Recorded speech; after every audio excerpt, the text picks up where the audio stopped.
আসসালামু আলাইকুম। আজকে পদার্থবিজ্ঞান নবম দশম শ্রেণীর তুল্য রোধের যে অধ্যায়টা আছে জলবিদ্যুৎ, সেই অধ্যায়ের একটা বর্তনী উঠানো হয়েছে। এই বর্তনীটিতে 100 ভোল্ট দেওয়া আছে আর 4টা রোধ দেওয়া আছে।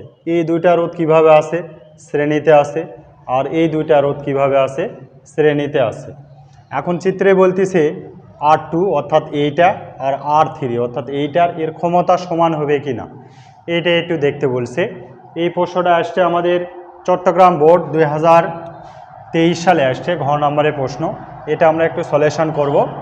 তো এই সলিউশন করার আগে আমার একটু কথা, সেটা হচ্ছে আমরা ক্ষমতা বের করার আগে এই বর্তনীর তুল্যরোধ, ভোল্টেজ, তড়িৎ প্রবাহ এগুলো আমি আগেই অনেক সলিউশন করে দিয়েছি। তবুও এখানে আর একটু ডিসকাস করতেছি আমি।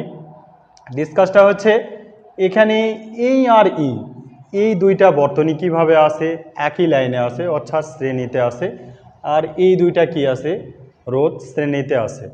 তো এখন এর মাঝখানে ভোল্টেজ দেওয়া আছে হচ্ছে 100 ভোল্ট। তাহলে এখানে আমাদের আগে R2 যেটা কাজ সেটা আমার আগে বের করতে হবে। তাহলে এখানে R1 ও R2 এর তড়িৎ প্রবাহটা আমাদের আগে বের করে নিতে হবে। তড়িৎ প্রবাহ I সমান আমরা কি জানি V/R। তো এখানে V এর মান দেওয়া আছে কত 100 ভোল্ট দেওয়া আছে এই যে এখানে। আর R যেটা আছে একই লাইনে যেহেতু শ্রেণীতে আছে, তাহলে দুইটা রোধ কি হবে আমাদের যোগ হয়ে যাবে 10 যোগ 20। তাহলে এখানে আসতেছে 3.33 অ্যাম্পিয়ার। এটা হচ্ছে আমাদের তড়িৎ প্রবাহ বের হয়েছে। তো এরপরে এখন ক্ষমতা চাইছে এখানে আমাদের কার R2 ক্ষমতা চাইছে। তাহলে এখানে R2 এর ক্ষমতা, এই ক্ষমতা P সমান আমরা কি জানি P সমান I²R অথবা V²/R, যেটা দিয়ে বের করবে সেটাতে অ্যান্সার কি একই আসবে। তাহলে 3.33 তার উপরে স্কোয়ার আর R এর মান, এই ক্ষেত্রে R এর মান আমরা কোনটা নিব। এখানে যখন আমরা তড়িৎ প্রবাহ বের করছি এই দুইটা রোধ একসাথে যোগ করে দিয়ে বের করছি, কিন্তু ক্ষমতার সময় আমাদের যেই রোধের ক্ষমতা চাবে শুধু সেই রোধের যেটা মান দেওয়া আছে সেটা দ্বারা আমাদের কি এখানে এই তড়িৎ প্রবাহকে গুণ করতে হবে। তাহলে এখানে আছে কত 20 দেওয়া আছে। তাহলে এখানে আমরা ক্যালকুলেশন করলে মান পাবো 222.18 ওয়াট। এইটা কার পেলাম আমরা, এখানে আমরা R2টা পেলাম। এখন কি বলতেছে R3 আসলে কত হবে। তো R3 এটাও আমরা এখন বের করে নিব কি কি অবস্থায় আছে। R3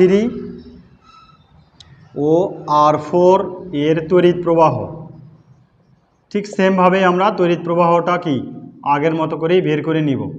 I সমান কি আছে আমাদের V/R। তো V এর মান এখানে দেওয়া আছে কত 100, আর R এর মান কত হবে তাহলে 15 যোগ 10 25, তাহলে কত হবে 4 অ্যাম্পিয়ার। তো এখানে 4 অ্যাম্পিয়ার আমাদের বের হয়ে গেছে। এখন আমাদের ক্ষমতা কার চাইছে R3 এর ক্ষমতা চাইছে। তাহলে R3 এর ক্ষমতা আমরা বের করব। R3 এর ক্ষমতা P3, আর এটা কি ছিল 2 ছিল, এখানে 2 লিখব। তাহলে এখানে কি হবে I²R। তো I এর মান এখানে 4 তার উপরে স্কোয়ার, আর এখানে আসে কত 15। তাহলে 16 আর 15 আমাদের গুণ করলে মান আসতেছে 240 ওয়াট। 240 ওয়াট।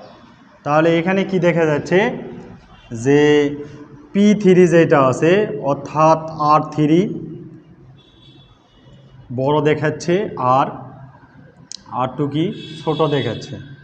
মানে এখানে আর না দিয়ে আমরা এখানে পাওয়ার দিয়ে দেখাবো।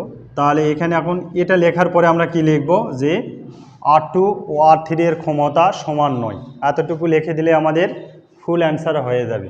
তো এই জাতীয় অঙ্ক যদি বর্তনী এটা একটু অন্যরকমভাবে দেওয়া আছে, এটা সোজাভাবে দিলেও পারত। এটা সহজ অঙ্ক, এই কারণে স্টুডেন্টদের ঘাবড়ানোর জন্য এভাবে দেওয়া হয়েছে। একদম সহজ ইজিলি। এটা ঘ নম্বরের প্রশ্নে সৃজনশীলতে আছে চিটাগং বোর্ড 2023-এ।